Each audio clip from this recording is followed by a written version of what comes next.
My mom hated that I got pregnant before her favorite daughter, so she invited my ex to crash my baby shower. It was the biggest mistake of her life. I call her Jackie.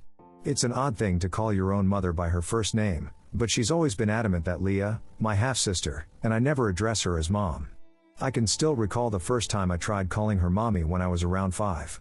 Her face scrunched up like she'd tasted something sour, and she quickly corrected me, "It's Jackie, sweetie. Just Jackie." "But why?" I'd asked, my small voice filled with confusion. "All my friends call their mommies mom." She crouched down to my level, her manicured fingers tucking my hair behind my ear in that deceptively tender way of hers. "Because I'm too young to be a mom," she explained, as if the title itself would somehow age her. "That sounds like someone old and boring, and I'm not old, am I?" I remember shaking my head, eager to please her. Even at that young age, I'd already learned that agreeing with Jackie was easier than disagreeing. "Good girl," she'd said, patting my cheek. "Now go play while I finish getting ready." I watched her walk away, swaying in her designer jeans, more concerned with her appearance than with the hurt look on my face. That moment was one of many that defined our relationship, me, constantly seeking her approval, and her, always keeping me at arm's length. Jackie was in high school when she got pregnant with me, barely 17. She and my biological father, Avery, were the kind of high school sweethearts who were more interested in living in the moment than planning for the future. They weren't thinking about consequences when it happened. "It was an accident," she'd say whenever the topic of my birth came up, the word hanging in the air between us like a judgment. Sometimes she'd laugh it off, as if it were a joke we were both in on. God, I was so stupid back then. Each time she said it, it felt like a tiny knife in my heart. I was her accident, her mistake, the consequence of her reckless youth. When my dad found out about the pregnancy, he made it clear he wasn't interested in playing house. He agreed to pay child support and to be part of my life, but that was where his commitment ended. This devastated Jackie, though she rarely admitted it outright. I pieced it together from fragments of overheard conversations and the bitter edge to her voice whenever she spoke about him. "You know what your father said when I told him I was pregnant?" She once asked me when I was 12, her eyes glazed over with a mix of wine and resentment. "He said, I'll support the baby, but I won't marry you." Just like that. As if I was asking for a handout. She downed the rest of her wine in one long swallow. "Men are all the same, sweetie. Remember that." I remember feeling a complicated mix of emotions, sympathy for her pain, but also a deep-seated discomfort at being dragged into her bitterness. Even then, I knew her issues with my dad were separate from his relationship with me, but in Jackie's mind, they were inextricably linked. When I was born, the tension between Jackie and my dad only intensified. He would come to pick me up for weekend visits, and she would find any reason to start an argument. Sometimes it was about him being 5 minutes late, other times, it was about the clothes I was wearing or the way he'd styled my hair. "Look at her," she'd sneer, pointing at my pigtails. "She looks ridiculous. Don't you know anything about little girls?" My dad, to his credit, usually kept his cool. "She picked the hairstyle, Jackie," he'd say calmly. "She likes pigtails." But Jackie wasn't interested in what I liked. She was looking for a fight, for a way to make him feel as bad as she did. I was too young to understand the dynamics at play, and I absorbed Jackie's poisonous words about my dad without question. "He doesn't care about us," she'd say after he'd left. "If he did, he wouldn't have abandoned us like this." As a child, I believed her. Why wouldn't I? She was my mother. It wasn't until I got older that I began to see the truth beneath her accusations. My dad was consistent. He never missed a weekend visit. He never forgot a child support payment. And most importantly, he genuinely seemed to enjoy spending time with me. During our weekends together, he'd take me to the park, help me with my homework, or sometimes just sit and talk with me about my week. He showed up for every school play, every parent-teacher conference, every important moment in my life, often arriving early to secure a good seat. "You're my favorite person in the whole world," he'd tell me, his eyes crinkling at the corners with a warmth that Jackie never showed. "You know that, right?" I'd nod, feeling special and loved in a way I never did with Jackie. As I grew older, I started to realize that my dad wasn't the villain in Jackie's story. He may not have wanted to marry her, but he never abandoned me. He was doing his best to be a good father under difficult circumstances. When I was 6, Jackie met Mike at some mutual friend's party.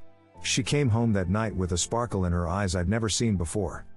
"I met someone," she announced to our babysitter, not even bothering to ask how my day had been. "He's perfect. Absolutely perfect." Their courtship was swift, and within a year, they were married.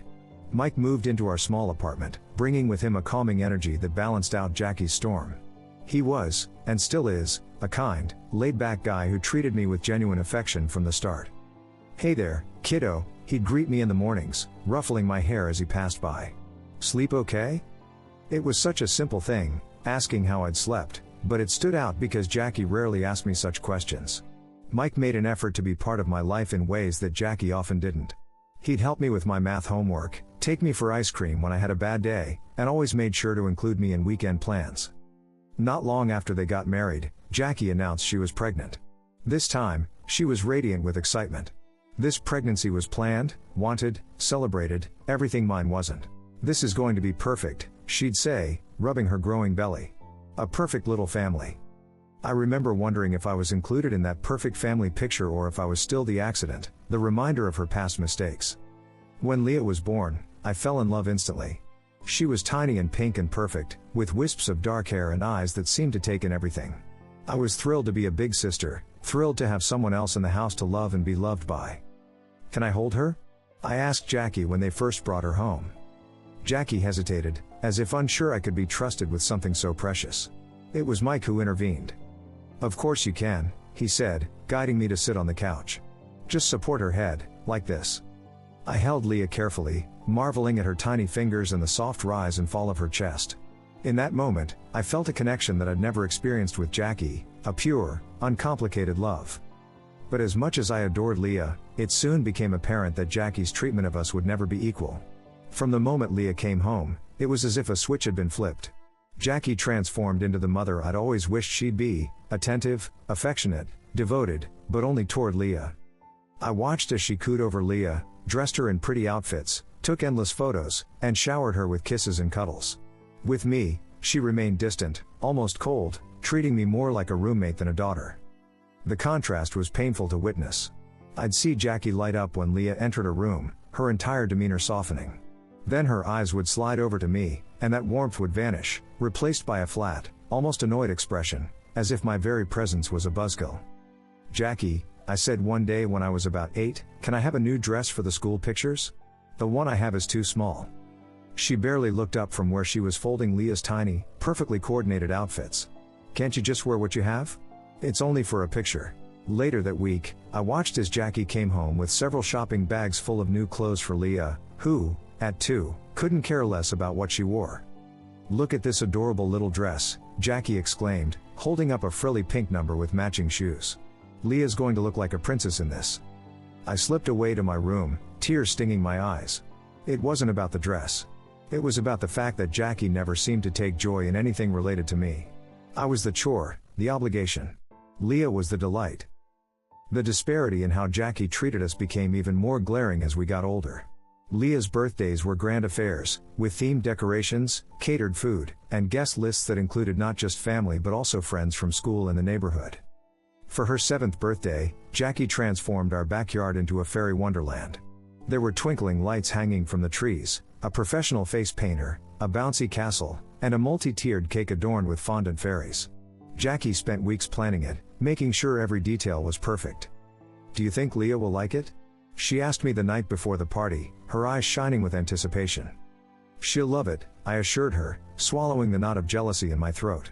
I was genuinely happy for Leah. She deserved a beautiful birthday, but I couldn't help comparing it to my own celebrations. My 16th birthday had been the week before. Jackie had ordered a pizza, and that was it. No cake, no decorations, not even a card. When I'd asked if I could invite friends over, she'd frowned. "Why?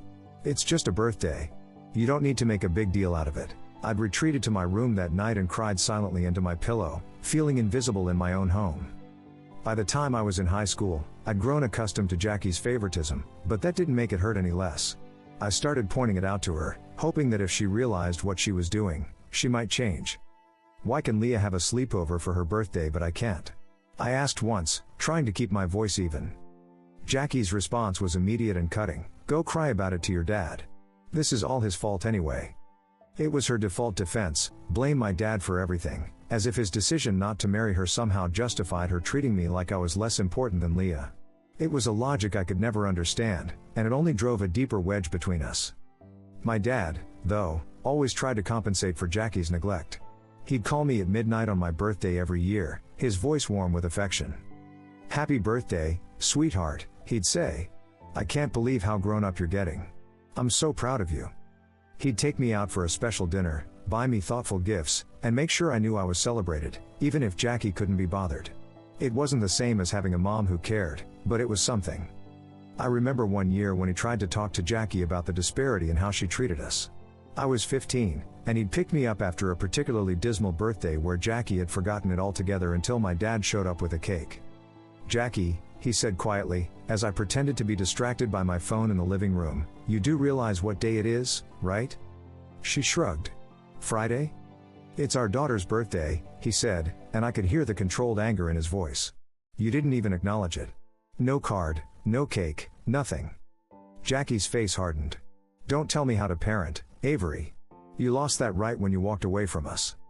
"I didn't walk away from her," he countered. "I've been here for her every single week since she was born. But you act like she's a burden, while Leah gets treated like a princess." "Well, Leah's father is actually married to me," Jackie snapped. "Maybe if you'd stepped up back then, things would be different." It was a circular argument that never went anywhere. In Jackie's mind, my dad's rejection of her was justification for her rejection of me. And I was caught in the middle, collateral damage in a war I never chose to be part of. College was my escape. When I received my acceptance letter, I felt a weight lift off my shoulders. Finally, I would be away from Jackie's cold indifference and the constant reminder of my second-class status in her eyes. The day I moved into my dorm, I expected some emotion from Jackie, maybe not tears, but at least a hint that she would miss me. Instead, she seemed almost relieved. She gave me a perfunctory hug at the door, then immediately turned her attention to Leah, who was genuinely upset to see me go. "Don't worry, sweetie," Jackie consoled Leah, wiping away her tears. "We'll visit soon." They never did, not once in 4 years. It was always my dad, Mike, or Leah who made the effort to stay connected. They'd visit me on weekends, call regularly, send care packages during finals week. Jackie would occasionally send a text, usually something brief and obligatory like "hope classes are going well." It hurt, but it was also freeing. Without Jackie's constant disapproval, I started to flourish. I made friends, joined clubs, excelled in my classes, and slowly began to build a sense of self-worth that wasn't dependent on her validation. During my final year of college, I met Ian at a campus coffee shop. He was in the line ahead of me, and when the barista called out the wrong name for his order, we both laughed. It was such a small moment, but it sparked something. We started talking, and before I knew it, we'd spent 3 hours at that little table by the window, discussing everything from our favorite books to our dreams for the future. Ian was kind and attentive in a way that felt both foreign and familiar. Foreign because I wasn't used to being the center of someone's attention, but familiar because it reminded me of how my dad treated me. With Ian, I felt seen and valued. We started dating, and for the first time, I allowed myself to imagine a future where I was loved exactly as I was, without conditions or comparisons. When I graduated college, it was a significant achievement. I'd worked hard for my degree, balancing classes with part-time jobs and internships. My dad, Mike, Leah, and even Jackie came to the ceremony. "Your mother almost didn't come," my dad confided in me the night before. Mike had to convince her. "I don't know what her issue is, but I'm sorry, sweetheart. You deserve better." I tried not to let it dampen my excitement. I was proud of myself, regardless of Jackie's approval or lack thereof. The ceremony was beautiful, and afterward, we all went to lunch at a nice restaurant near campus. It was there that Jackie met Ian for the first time, and her reaction was odd. She seemed almost fascinated by him, studying him with an intensity that made me uncomfortable. Then she leaned over to me and whispered, "How did you land someone that handsome? I mean, no offense, but he's way out of your league." I felt like I'd been slapped. It was such a casually cruel comment, the kind Jackie was known for, but it still stung. I tried to brush it off, telling myself it wasn't worth getting upset over on my graduation day. But at lunch, she did it again. Right in front of Ian and the rest of my family, she said, "I still can't believe Ian's with you. Are you his charity case or something?" The table fell silent. I could feel the embarrassment burning in my cheeks, but this time, I didn't let it slide. "That's a really inappropriate thing to say, Jackie," I said, keeping my voice steady. "It's creepy, actually. I'm more than just my looks, and so is Ian. We're together because we care about each other. So please stop." Jackie looked surprised, as if she couldn't believe I'd called her out. My dad gave me a subtle nod of approval, and Ian squeezed my hand under the table. For once, I'd stood up to her, and it felt good. After graduation, I was surprised to learn that Jackie had sent Ian a friend request on Facebook. It seemed odd, given her general lack of interest in my life, but Ian asked if it was okay with me before accepting. I don't mind, I told him, though I did find it strange. Just be prepared for her to be, well, Jackie. Over the 3 years that Ian and I dated, Jackie maintained this odd, almost overly familiar relationship with him online. She'd comment on his posts, send him the occasional message, all while barely acknowledging my existence. It was as if she was more interested in my boyfriend than in me. Ian was the first one to point out something I'd never considered before. I think your mom is jealous of you, he said one night after we'd had dinner with Jackie, Mike, and Leah. Did you see how she kept trying to one-up you all evening? Every time you mentioned an achievement, she had to talk about something better that she'd done. I laughed it off at first. Jackie? Jealous of me? That's ridiculous. But Ian was persistent. Think about it. You're young, you're starting your career, you're in a happy relationship. Maybe she sees in you everything she wishes she still had. The idea was so foreign to me. I'd spent my entire life feeling inferior to Jackie, like I was the unwanted reminder of her past mistakes. The thought that she might actually envy me was almost impossible to comprehend. But once Ian planted that seed, I started noticing patterns I'd never seen before. The way Jackie would subtly undermine my achievements, how she'd make belittling comments about my appearance or my choices, how she seemed almost bothered by my happiness. It was as if she needed to ensure I never felt too good about myself. It was a revelation that changed how I viewed our entire relationship. What I had interpreted as indifference or dislike might actually be something more complex, a twisted form of competition from a woman who had never fully emotionally matured beyond her teenage years.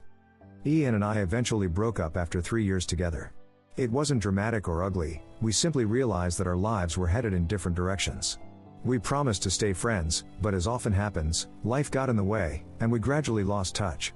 2 years after Ian and I broke up, I met Phil at a friend's wedding. He was the best man, I was a bridesmaid, and there was an immediate connection between us. From our first conversation, there was an ease, a sense of mutual respect and understanding that felt right in a way I'd never experienced before. Phil was different from anyone I'd ever dated. He was secure in himself, compassionate, and attentive without being clingy. He made me laugh, challenged me intellectually, and most importantly, made me feel unconditionally loved. With him, I didn't have to try to be good enough, I just was. Our relationship progressed naturally, and we often talked about our future together. We both wanted children eventually, though we hadn't set a timeline for when that might happen. So when I missed my period and 2 pregnancy tests came back positive, it was a surprise, but not an unwelcome one.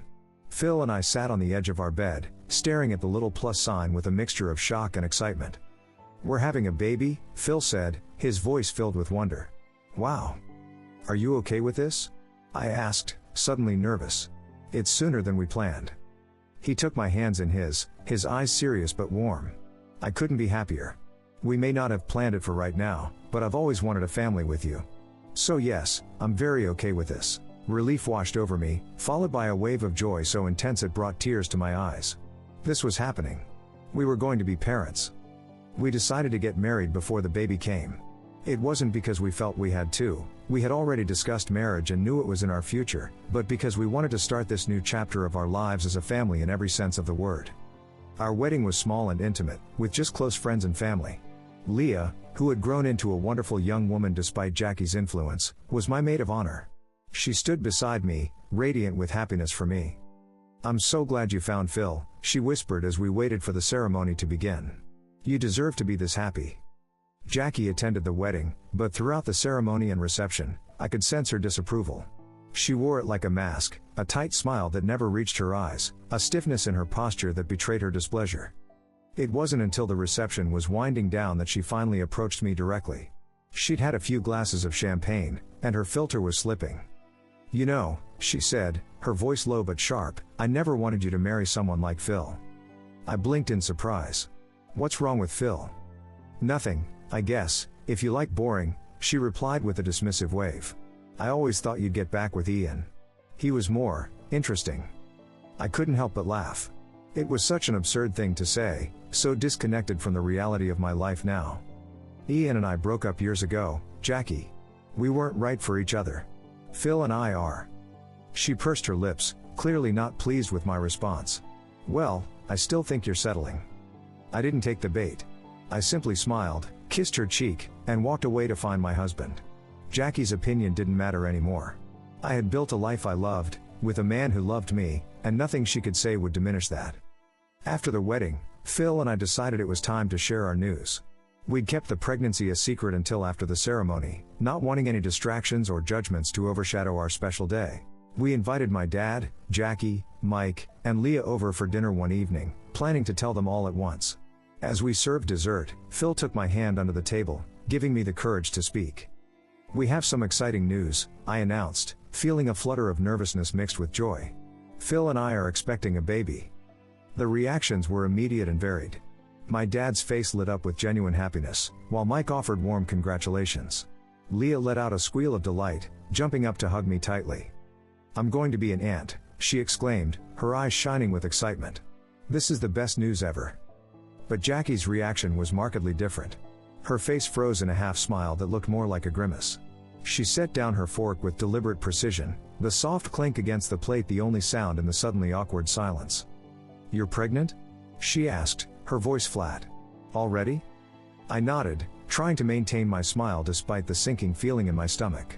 "Yes, we're due in about 7 months." Jackie took a slow sip of her wine, her eyes never leaving my face. "Don't you think you should have waited? Enjoyed being married for a while before jumping into parenthood?" I felt Phil tense beside me, but I squeezed his hand, silently asking him to let me handle this. "We're happy about it," I said firmly.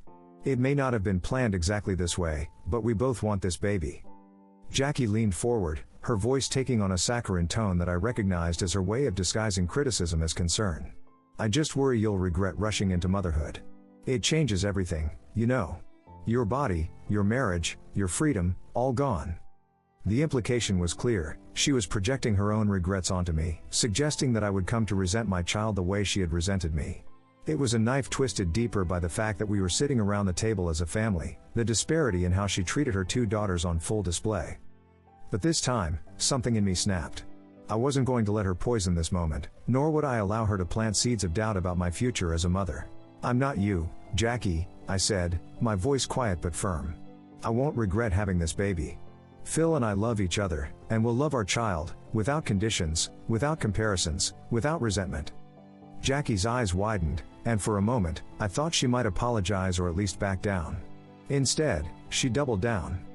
"I can't believe this," she said, shaking her head. "I can't believe that you, of all people, are giving me the first grandchild. I always thought it would be Leah." The table fell silent again, this time with a tension so thick it was almost suffocating. Leah looked mortified, my dad was glaring at Jackie, and Mike was staring down at his plate as if wishing he could disappear. "What's that supposed to mean?" I asked, though I knew exactly what she meant. I just wanted to hear her say it. "It means," Jackie said, her voice rising, "that you're ruining my reputation. Do you have any idea what my friends will say when they find out my daughter got knocked up right after her wedding? They'll think you had to get married." "Jackie," Mike interjected, clearly shocked. "That's enough." But Jackie wasn't finished. "I'm not ready to be a grandmother. I'm too young, and now people will start seeing me as old because of you." The selfishness of her words hit me like a physical blow. Here I was, sharing what should have been one of the happiest moments of my life, and all Jackie could think about was how it affected her image. I stood up slowly, my hands shaking slightly with anger. "If that's how you feel, then you won't be a grandmother at all. Not to my child. I won't let you anywhere near them if this is your attitude." Jackie scoffed. "Don't be dramatic. Of course I'll be in the baby's life." "No," I said, surprised by the steadiness in my voice. "You won't. I'm done letting you make me feel small. I'm done with your conditional love, your comparisons, your endless criticism. My child deserves better than that, and so do I." The argument escalated from there, with Jackie accusing me of being hormonal and oversensitive, and me finally laying out years of hurt and resentment. In the end, I asked her to leave, and to my surprise, she did, though not without a final jab about how I'd come crawling back when I realized how hard motherhood was. In the days that followed, Jackie sent me a barrage of messages, ranging from angry to manipulative. She claimed I had overreacted, that she was just being honest, that I was too sensitive because of pregnancy hormones. She insisted that as my mother, she had every right to voice her concerns about my rushed marriage and pregnancy. I didn't respond to any of them. For the first time, I was setting a firm boundary, protecting not just myself but my unborn child from her toxicity. A week passed, and eventually, Jackie seemed to realize that I was serious about cutting her out of my life. Leah and Mike had apparently confronted her about her behavior, making it clear that they sided with me in this situation. She sent a reluctant apology, promising not to be negative about my pregnancy or marriage again. It wasn't particularly heartfelt, but it was something, and for the sake of peace, and because I knew it would mean a lot to Leah, I accepted it. 3 days ago, Leah threw me a beautiful baby shower. She had thought of everything, from the decorations that matched the nursery theme Phil and I had chosen, to the food that accommodated all my pregnancy cravings, to the thoughtful games that weren't embarrassing or over the top. It was perfect, exactly what I would have wanted. Jackie was there, though she seemed unusually tense. Throughout the first hour of the party, I noticed her checking her phone frequently and glancing toward the door, as if she was waiting for something. I tried to ignore it, focusing instead on the joy of being surrounded by friends and family who were genuinely happy for me. Then the doorbell rang, and Jackie practically jumped out of her seat. "I have a surprise for everyone," she announced, her voice carrying over the chatter of the party. My heart sank. I hadn't asked for any surprises, and given Jackie's track record, I had a feeling this wasn't going to be something I'd appreciate. Jackie opened the door with a flourish, revealing a figure I hadn't seen in years, Ian, my ex-boyfriend. He stood awkwardly in the doorway, clearly uncomfortable as Jackie grabbed his arm and practically dragged him into the room. "Look who's here," she exclaimed, presenting him like a prize on a game show. "Isn't this wonderful?" The room fell silent, every eye darting between Ian, Jackie, and me. I felt Phil stiffen beside me, his hand finding mine in a silent gesture of support. "Jackie," I said slowly, "what is this?" She beamed at me, seemingly oblivious to the tension filling the room. "I've been talking with Ian, and he's agreed to give you a second chance. Isn't that lovely? You don't have to settle for less anymore." I stared at her, stunned into silence. The audacity, the sheer delusion of what she was suggesting, was beyond comprehension. My guests shifted uncomfortably, exchanging shocked glances. Ian, looking both mortified and apologetic, cleared his throat. "I'm really sorry about this," he said, addressing me directly. "I never wanted to come here and interrupt your baby shower. But I thought you should know what's been happening." He took a deep breath and continued. "Your mom has been messaging me nonstop on Facebook for weeks now. At first, I just ignored it, but she kept insisting that I needed to save you from making a huge mistake. She told me you were settling for Phil, that you were rushing into motherhood, and that deep down, you still had feelings for me." A collective gasp rippled through the room. I couldn't believe what I was hearing. "The messages got increasingly desperate," Ian continued, "with her telling me that she was afraid you were ruining your life by having a baby so young, and that she thought I could convince you to leave Phil and come back to me." I turned to look at Jackie, who had gone pale. This clearly wasn't how she had expected this to play out. "I tried to be polite at first," Ian said, now addressing Jackie directly.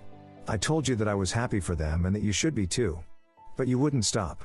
And I think it's important for everyone here to know the lengths you were willing to go to sabotage your own daughter's happiness." Jackie's face flushed with anger and embarrassment. "That's not true. I was just trying to help her see that she had other options." "No, Jackie," Ian said firmly. "You were trying to control her, to manipulate her life to fit your narrative. And it's not okay. I've always known you were jealous of your daughter, it was obvious from the way you treated her when we were dating. But this is a new low." The word jealous hung in the air, confirming what Ian had suggested years ago, what I had eventually come to believe myself. Jackie was jealous of me, her own daughter. And in her jealousy, she had crossed a line that could never be uncrossed. Ian turned back to me. "I'm so sorry for barging in like this. I just thought you deserved to know the truth." He handed me a small gift bag. "I brought something for the baby. Congratulations to you and Phil. You two will make wonderful parents." With that, he left, leaving behind a room full of stunned guests and a visibly shaken Jackie. The silence that followed was deafening. All eyes were now on Jackie, who looked as though she wanted the floor to open up and swallow her whole. She was on the verge of tears, not from remorse, I suspected, but from the humiliation of having her scheme exposed. I couldn't speak. The betrayal was too fresh, too profound. It was Leah who finally broke the silence, her voice thick with emotion. "How could you, Mom?" she asked, the hurt evident in her eyes. "How could you do that to your own daughter?" Jackie had no answer. She stood there, surrounded by the wreckage of her own making, with nothing to say in her defense. Since that day, neither Leah nor I have had any contact with Jackie. Word of what happened at the baby shower spread quickly through our family and friends, and the consensus was unanimous: Jackie's behavior was unforgivable. My dad, furious when he heard what had happened, called Jackie and warned her in no uncertain terms to stay away from me. "If you come anywhere near her again," he told her, "you'll regret it." It's been 8 months since the baby shower fiasco, and a lot has changed. Our beautiful baby boy, Noah, was born healthy and strong, bringing more joy into our lives than I ever thought possible. Phil is an amazing father, patient and loving in ways that make my heart swell with gratitude every day. Leah, my sister, has been an incredible aunt. She visits us regularly, bringing little gifts for Noah and offering to babysit whenever we need a break. Despite sharing Jackie's blood, she couldn't be more different from our mother in how she expresses love, openly, generously, without condition or comparison. "I don't want to be anything like her," Leah confided in me one day as she cradled Noah, her voice soft but determined. "I keep thinking about how she treated you all those years, and it makes me sick. I'm so sorry I didn't speak up more." "You were a child," I reassured her. "It wasn't your responsibility to fix Jackie's behavior. And you never treated me the way she did." She looked down at Noah, gently stroking his cheek with her finger. "I promise you this little guy will never feel the way she made you feel. Not ever." My dad and Mike have also been constant presences in our lives. My dad, now a proud grandfather, shows up at least once a week with another toy or book for Noah, despite our protests that he's spoiling him. "That's what grandpas are for," he always says with a wink. "Besides, I'm making up for lost time." I know what he means. He's not just making up for the time he missed with me due to his and Jackie's situation, but also trying to ensure that Noah's childhood is filled with the love and attention that mine often lacked. Mike, who has always been a stabilizing force in my life, has undergone perhaps the most dramatic change of all. Shortly after the baby shower incident, he finally confronted Jackie about her behavior. According to Leah, who overheard their argument, Jackie refused to apologize for what she had done, insisting that she had only been trying to help me. "Help her?" Mike had reportedly shouted, his normally calm demeanor broken. "By trying to destroy her marriage? By humiliating her in front of her friends and family? That's not help, Jackie. That's sabotage." The confrontation was apparently the final straw for Mike. He realized that if Jackie could treat her own daughter with such calculated cruelty, there was no guarantee she wouldn't eventually turn that same toxicity toward him or Leah. He moved out the following week, and they're now legally separated, with divorce proceedings underway. "I should have stood up for you more," Mike told me when he visited shortly after Noah's birth. "All those years, I saw how she treated you differently, and I tried to compensate in small ways, but I never directly challenged her about it. I was a coward, and I'm sorry." I assured him that I had never blamed him. He had been one of the few consistent sources of kindness in my childhood, and I would always be grateful for that. As for Jackie, she has become a ghost in our lives, present in our memories and conversations, but physically absent. No one in the family has heard from her directly in months. According to mutual acquaintances, she's been telling a revised version of events, casting herself as the victim of an ungrateful daughter who turned her family against her. "Classic Jackie," my dad commented when I told him about this. "She'll never admit she was wrong. In her mind, she's always the victim, never the villain." The strange thing is, I don't hate Jackie. I spent so many years seeking her approval, craving her love, that hatred feels like too much effort to waste on her now. What I feel instead is a profound sadness for the relationship we never had, for the mother she could have been, for the grandmother Noah will never know. But there's liberation in that sadness too. I no longer measure my worth against Jackie's impossible standards. I no longer flinch at her criticism or strain for her praise. I've freed myself from the cycle of hope and disappointment that defined our relationship for so long. Sometimes, in the quiet moments when I'm rocking Noah to sleep, I wonder if Jackie ever held me that way, with the same overwhelming love and fierce protectiveness that I feel for my son. I wonder if, beneath her resentment and jealousy, there was ever a moment when she looked at me and simply saw a child who needed her love, not a reminder of her past mistakes or a competitor for attention. I'll probably never know. But what I do know is that the cycle of conditional love and favoritism ends with me. Noah will never have to wonder if he's enough, if he's loved, if he matters. He will never be compared unfavorably to a sibling or made to feel like an afterthought. Phil and I have created a family founded on unconditional love and mutual respect, the kind of family I always wished for as a child. There's a beautiful symmetry in that, a healing that comes from giving Noah the childhood I never had. Jackie's final manipulation, inviting Ian to my baby shower, was indeed the biggest mistake of her life. It cost her everything: her husband, her relationship with both daughters, her standing in the family, her reputation among friends who witnessed her behavior. All because she couldn't bear to see me happy, to see me achieve something before her favorite daughter, to watch me become the kind of mother she never was. It's a tragic ending to a long and painful story. But for me, for Phil, for Noah, and for the rest of our loving, supportive family, it's not an ending at all. It's a beginning, a chance to write a new story, one without Jackie's shadow looming over it. As I look down at my sleeping son, his tiny hand wrapped around my finger, I feel nothing but gratitude. Not for Jackie and the years of hurt she caused, but for the strength I found within myself to break free from her influence, to recognize my own worth, and to build a life filled with the genuine love I always deserved.